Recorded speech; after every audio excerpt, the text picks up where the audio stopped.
Namaskar, greetings to everybody. Welcome to the third episode of our Talks on Life series. The first question that we will discuss comes from Teresa.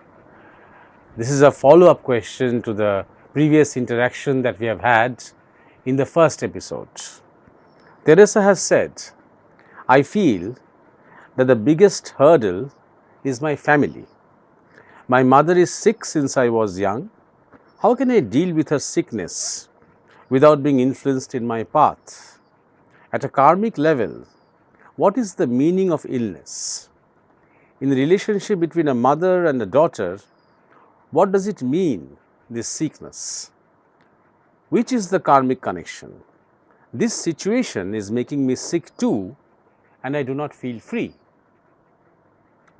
Well, Teresa, I would like to begin by saying to you directly that your role in the family and your role with your mother is an integral part of your spiritual sadhana or spiritual pursuit. Why do I say this? You say that you are in the path. I assume it is a spiritual path. And what do? Maybe you do some meditation, maybe you do some pranayama or breathing exercises, maybe you do some yogasana, some chanting, some bhajan, some other stuff which you think is your path, and the rest of your individual situation in the family and with your mother you think is a hindrance. This is not you. This is your ego who is making such a statement, making this distinction between the spiritual path and your worldly responsibilities. When you say spiritual path, what is spirituality? Have you ever tried to answer this question within yourself? What is spirituality? It is the art of transformation from ignorance to enlightenment. It is the art of transformation from stagnation to movement, from complaint to gratefulness, from selfishness to selflessness. This progress, this journey is spirituality. So, your mother being sick for a long time and you have to be there and you have to play a role, how is this significant? It is a great opportunity for you to convert your activity and your role into a spiritual experience. How? Well, first of all, imagine yourself that you are working in a hospital professionally and you are dealing with sick people the whole day. The place is full of sick people and you have to play a role, the role of a nurse. But generally you would not complain because at the end of the month you are getting a salary for it. But here there is a complaint, your ego is complaining because you are not getting anything in return. So you think it is a waste of time. So you think it is a hindrance to your spiritual path. Now there lies the opportunity that you serve your mother lovingly, without complaint, without expecting anything in return, because that is the only thing that will happen to you. No return. Your mother may not be even grateful to you. She may not even appreciate your effort.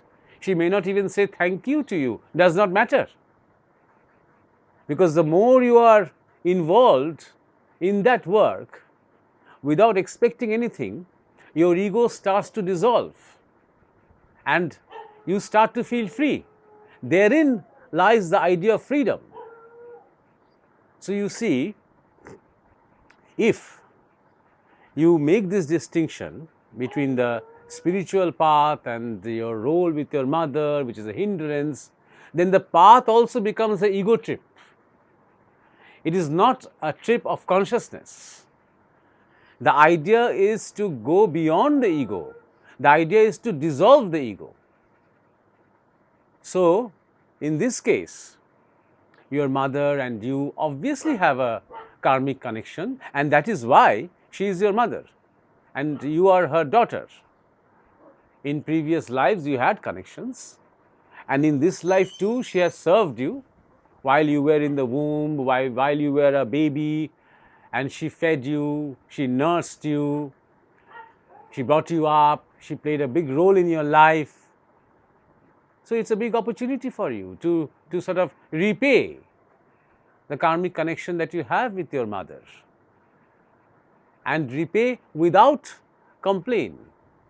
Not only acceptance, tolerance, but with love, and a kind of love which does not expect anything. Because spirituality starts with acceptance. Accept what?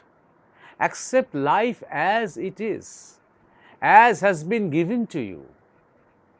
The situation, the circumstances, even nature.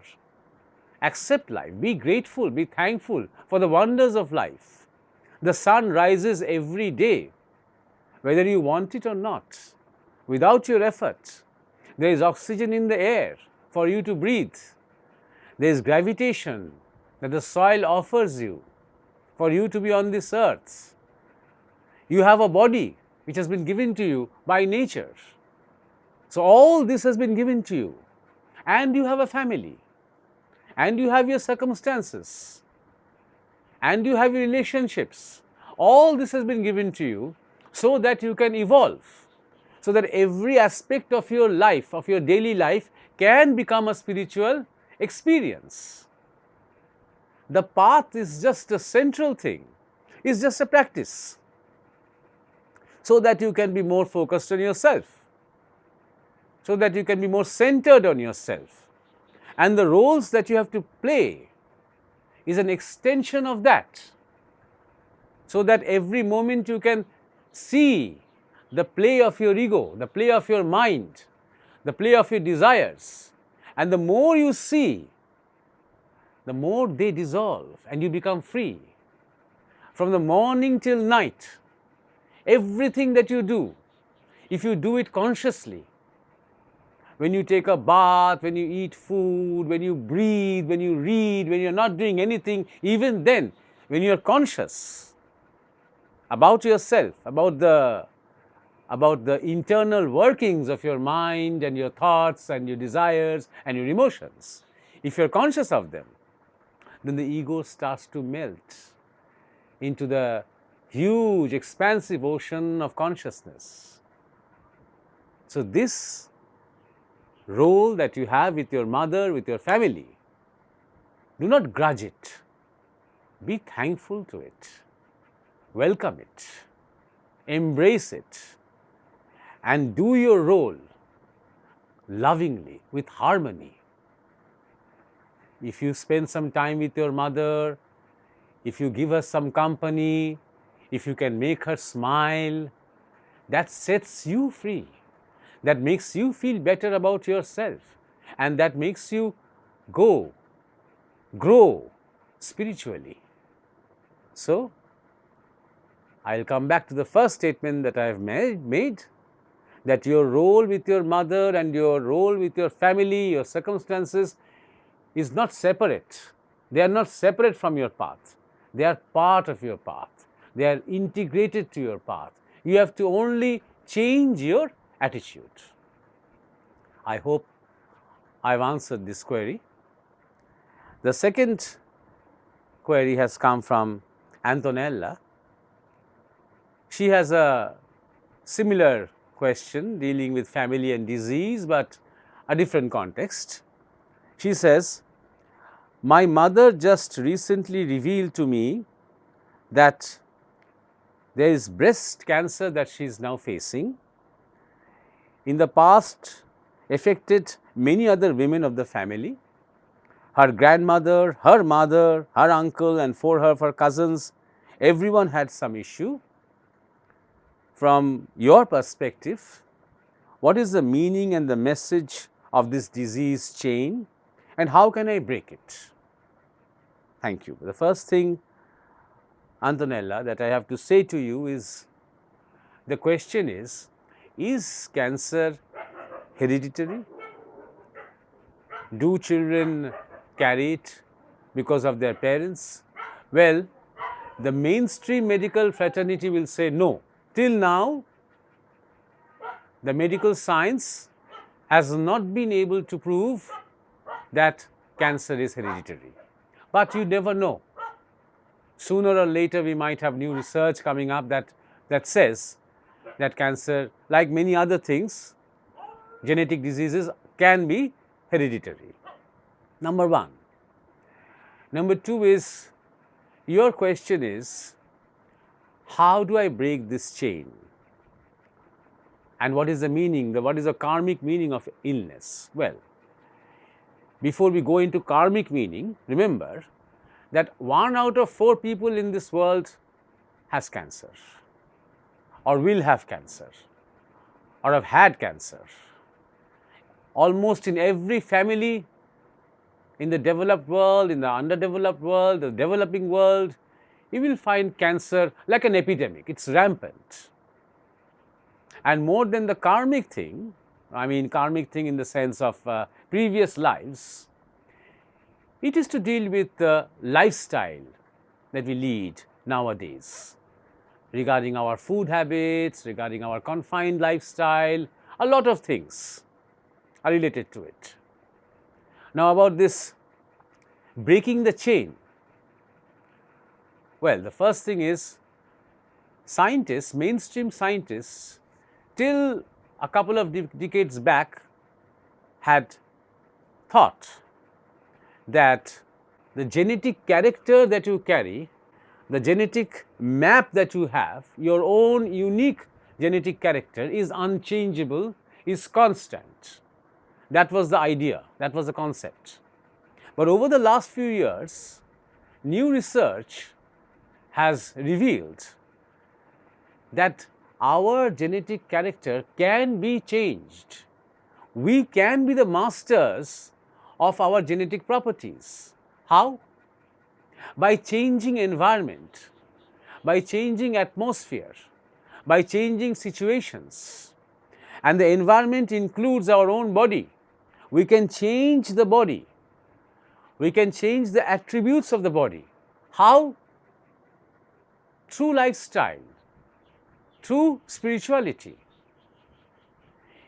For example, this point, which is called the Pituitary Point, or in Sanskrit Ajna Chakra, is called the master point or the master gland of the whole body.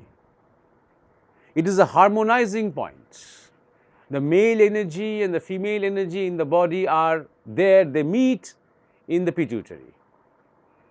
So, when a person, when a spiritual seeker stimulates this point through meditation, through practice, through devotion, slowly the energy levels of the body, they start to change, and the change starts to happen qualitatively.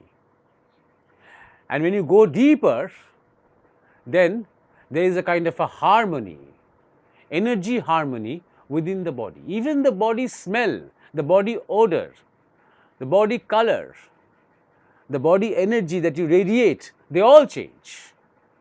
The way you look at things, the way you listen to things, the way you respond, everything changes. And of course, around that spiritual pursuit, you have to change your food habits, a lifestyle, more contact with nature, more freedom, more love, more happiness, more smile, more laughter. All these things are related to your spiritual sadhana, and they can change and transform your genetic, let's say, distortions, or the information in the in your genes that may carry some indications of degenerative illnesses. They might change. There is a possibility, and these things have happened, are also happening. This is one way.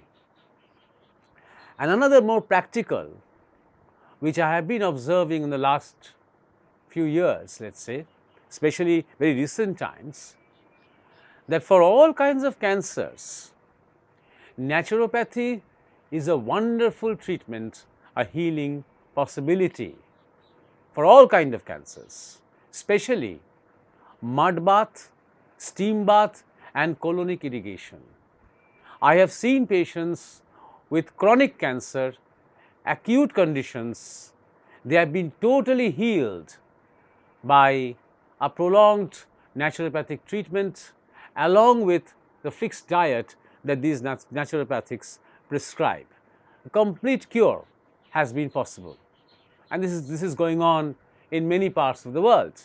So, I suggest, depending on the condition of your mother, in what state she is, you can think of having a naturopathy course with her and also for yourself.